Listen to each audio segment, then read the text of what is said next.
Hi guys, welcome to our channel. முன்னாடி அந்த கோபுரத்தை பார்த்தே கண்டுபிடிச்சிருப்பீங்க. நம்ம எங்கே வந்திருக்கோம்னு பார்த்தீங்கன்னா திருத்தணி மலைக்கு தாங்க வந்திருக்கோம். நாங்கள் பார்த்தீங்கன்னா திருத்தணிக்கு வந்து ட்ரெயினில் தாங்க போயிருந்தோங்க. ட்ரெயின்லேருந்து எங்கே போகிறது எப்படி போகிறதுன்னு தெரியாமல் சுற்றி கடைசியில் வந்தீங்கன்னா பார்த்தீங்கன்னா கோபுரத்தை கண்டுபிடிச்சிட்டோங்க. சரி, கோபுரத்தை கண்டுபிடிச்சோன்னா முன்னாடியே குளம் இருந்துச்சு. குளத்தில் போய்ட்டு கால் நனைச்சிட்டு போகலான்னு சொல்லிட்டு குளத்தில் போய்ட்டு கால் நனைச்சோங்க. குளத்துலேருந்து கால் நனைச்சிட்டு பார்க்கும்போது கோயிலும் தெரிஞ்சு, பக்கத்தில் பார்த்தீங்கன்னா பெரிய மலையும் தெரிஞ்சுங்க. சரி, ஓகே, மேலே நடந்து போகலான்னு சொல்லிட்டு படிப்படியாக நடந்து போயிட்டு இருந்தாங்க. பார்த்தீங்கன்னா கிட்டத்தட்ட ஒரு 200-300 படிக்கிட்டே இருக்குங்க. மலைக்கு வந்தாச்சு.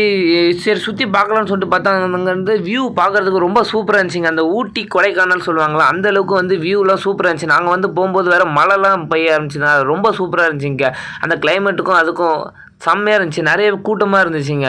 சரி, வந்த வேலையை டக்குன்னு பார்க்கணும்னு சொல்லிட்டு கோயிலுக்குள்ளே லைனில் நிற்க தரிசனத்துக்கு போயிட்டோங்க. சரி, லேட் ஆயிரும், போக போக கூட்டம் வேறு ஏற ஆரம்பிச்சிச்சுன்னு சொல்லிட்டு சாமியை பார்த்துட்டு வரதுக்கு கிட்டத்தட்ட 1 hour கிட்ட ஆயிடுச்சுங்க. நாங்கள் காலையிலே போனோம். அதனால 1 hour ஆயிடுச்சு. சாமி பார்த்துட்டு வந்தாச்சின்னு சொல்லிட்டு ரிட்டன் வந்து அந்த வியூவில் நின்று நல்லா ஃபோட்டோலாம் எடுத்துகிட்டு சூப்பராக இருந்துச்சுங்க. அந்த வியூ வந்து அப்படி தான் ஊட்டி கொடைக்கானல் மங்கலம் அந்தளவுக்கு வந்து ரொம்ப சூப்பராக இருந்துச்சுங்க.